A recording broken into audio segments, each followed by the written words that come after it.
So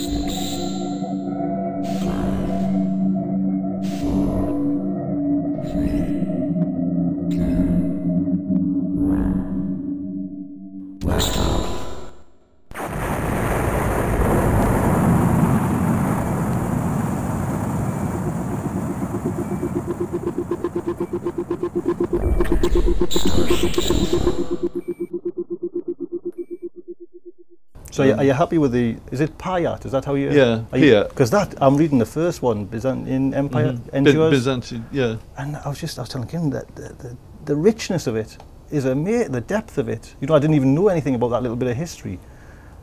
To like...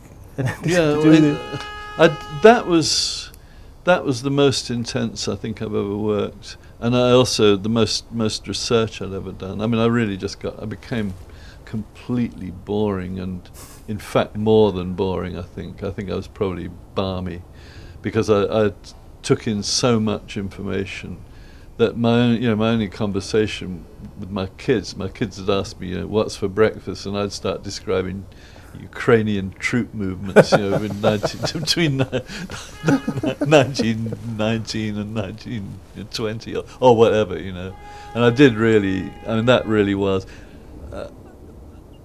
probably the most absorbed I've ever been. And it took the longest. That took 6 months. That was 6 months of hard work. And in the meantime, my second marriage just broke down around it. I didn't really know what was going on. I didn't have any idea. I was just completely absorbed in the book. Did you travel? No, I didn't go to the locations where it's set. But I was very pleased. I had a lot of letters. A surprising number of letters from people asking me where I was from in the Ukraine and things like that. People really, who from there, thought I had to be from there too. You captured it so well. Yeah, so I was very pleased about it. I tend to put a fairly high value on relationships, and I'm not prepared to sacrifice other people to my own. Or I was at that point, and I didn't like really what happened. I liked the result of the book, but I wasn't happy with. So that was early 80s. Is it? It was late 70s. Right. The myth around Ladbroke Grove was that I was doing all this acid. I was must be piling on the acid because it's the only way you can produce this stuff, which is not really fair on the human brain. The human brain can do a lot without any stimulants whatsoever. You're quite keen in Moorcock's miscellany. Miscellany. Sorry, I'm not very good on pronouncing. I'm really good at reading them, but not very good at saying them. Dave Britton's exactly the same. Yeah, I suffer.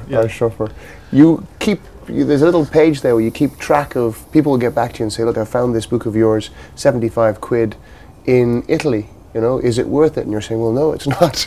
But you do quite enjoy the idea of keeping track of your work there as it goes up on price in eBay. Well, people put it on there, yeah. I'm not sure I keep track of it. Sometimes the reason I'm keeping track of it is that I don't have copies myself, so that what I'm looking for usually is something cheap of mine that I can buy to just to have for my files, because I tend to give stuff away, and and then I discover I've given all the copies away and I haven't got. And all your first editions. I've got most. I'm not suggesting that everything's been given away, but a lot has been over the years. I saw your great rock and roll swindle up for the Virgin Books one. The Virgin, the newspaper style one, going for £50 on the net there. That was something I saw recently, and I think what I was reading there, as you get for yours, I got an article out on it there which I thought was fascinating. As you go further back there, you can pick yours up for about. You can pick up a first edition for £20 there, but as you start dropping back through the 70s there, it kind of goes up and up and up. Yeah. It does. Well, it was part. That's just. It sort of. This is true of any author. It tracks your success at the time, because obviously they're going to print a lot more copies. So that in your early career they're printing whatever it is, a couple of thousand, and and so those become valuable because there's so few of them about. And your autographed issues there, do they fetch in a fair massive price? Well, they seem to. I really don't know. Some of them seem to me to be pretty cheap. I mean, I'd buy them. Others seem to be too expensive, you know. There was a story, it was Robert Bloch and Philip Jose Farmer.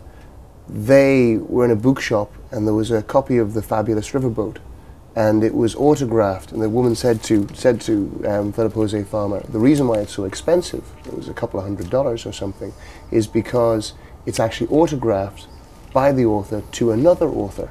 Yeah. Which then brought it all the way up there. I got a couple of books there. I mean, if you have any suggestions about who you could sign them to? Well, no, they're not worth pennies for me. Do it. I've done it. I've done it. What I'll do is I'll sign a book, let's say to Vladimir Nabokov, and I'll date it so that it's 2 years after he died. So there's always a clue in what I'm doing that you know that basically it's a fake. But which will give it a good way. We were thinking Princess Diana, Princess of Landmines, and put that one in there. But we thought, no, we'd probably get you shot. Well, no, I'm not sure about that. I may even have done one. Because we were saying it, you know, to Diana, look after yourself in France. All the best, right. Mike. Well, that's right. That's right. Watch the roads.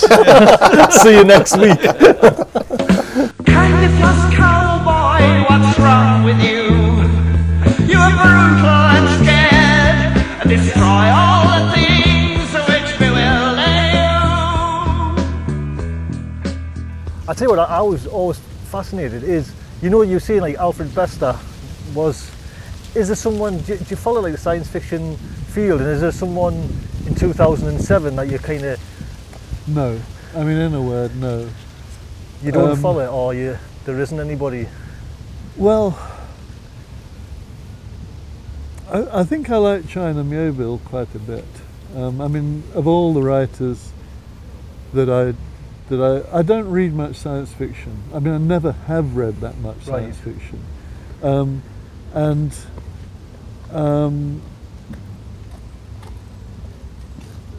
I think probably China Miéville's the guy I like best now.